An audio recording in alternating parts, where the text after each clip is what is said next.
This is Theology Bits, a ministry of Central Lutheran Church, Eugene, Oregon. I'm Pastor Ben. This week we continue our brief series here on Theology Bits on the book of Jeremiah, hope, and the theology of the cross. Today we're going to be looking at the third of those things, the theology of the cross. And in fact, that word theology in Martin Luther's theology is even a little bit of a misnomer. It doesn't mean theology in the sense of some big grand teaching, but really it's a practice. How do we live day by day? And so that's what this is about. The theology of the cross for Martin Luther has some associations that really are not what Luther meant. First and foremost, what the theology of the cross did not mean is that this was just about how do we deal with suffering in this world. It sometimes can be talked about as if that's what it said, that this is about suffering and that there is a interest in the way that when we are in suffering we see Jesus there as well. That is sort of included in the theology of the cross, but it's not what the theology of the cross really is. The theology of the cross, in fact, has really nothing specific to say with suffering. It's not a gloomy theology per se, because for Luther, the cross was not about suffering, it was about death, and thereby resurrection. And so, yes, of course, it's gloomy in that sense. It's talking about death, but it's not some particular thing about human suffering. It is the human condition of living in a world with death. And so we're going to be talking about this. And Luther originally talked about the theology of the cross in the Heidelberg Disputation really early in his career, 1518, only a year after the 95 Theses. And that's really where he first set it up, and it continues as a red line throughout the rest of his career of what is it Luther thinks. And the aspect of the theology of the cross that I want us to be contemplating this week is the function of the theology of the cross, of how and what we discover about ourselves and about God. So the theology of the cross says at the cross, at the work of Jesus on the cross, we discover, as much as we can, who God is in this world. Secondly, we understand what is the reaction of humans to who this God is. Third, what is the human condition? That, and of course, the condition and the solution that is present on the cross that caused this thing to happen, what is being solved. And then finally, what a life of trust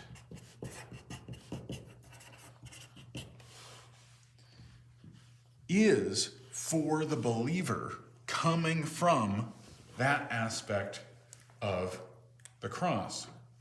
And remember, and these insights, by the way, come from a scholar by the name of Robert Kolb, who wrote a very nice article on the theology of the cross and summing this up all together, partly from the Heidelberg Disputation, partly elsewhere. And last time we talked about one aspect of the theology of the cross is that God is often hidden from us. And that's partly because of the transcendence of God. It's partly because of the way in which God works and of who we are. But where we find when God is revealed most is in Christ, and where it is revealed most is in the action of God on the cross. So we start with who God is. What do we learn from the action of Jesus on the cross? Is that God is a God of extreme love and mercy. If we are saying that God is in a very real way dying for us, then we are showing the character of who God is as one of love and mercy to the greatest extreme. One of Luther's fundamental ideas is that it will not work to suggest that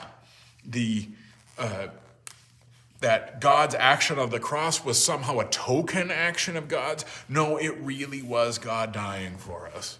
It was a sacrifice of God that is a dramatic action. And that tells us something of who God is. Second, we recognize the human condition. It's the third on the list, but go with me. The human condition, which is really about death.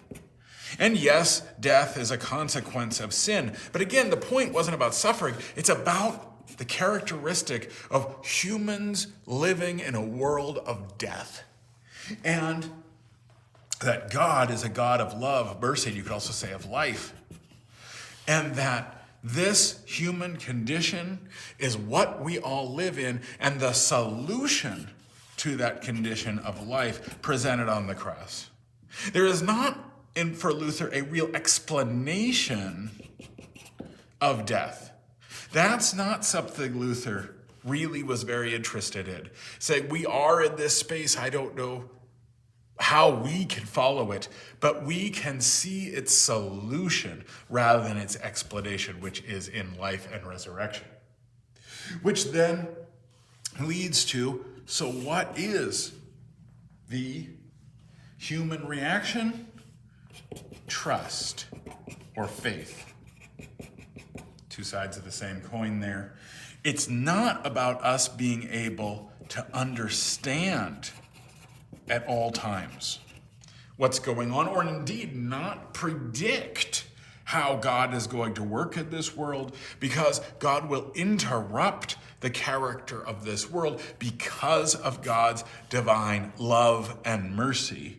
And so if we ask God why, that fundamental question, why, for example, all the suffering, or more fundamentally, why are we in a world of death, we will never really get a good answer, because it's for us in a dynamic trust, which is for Luther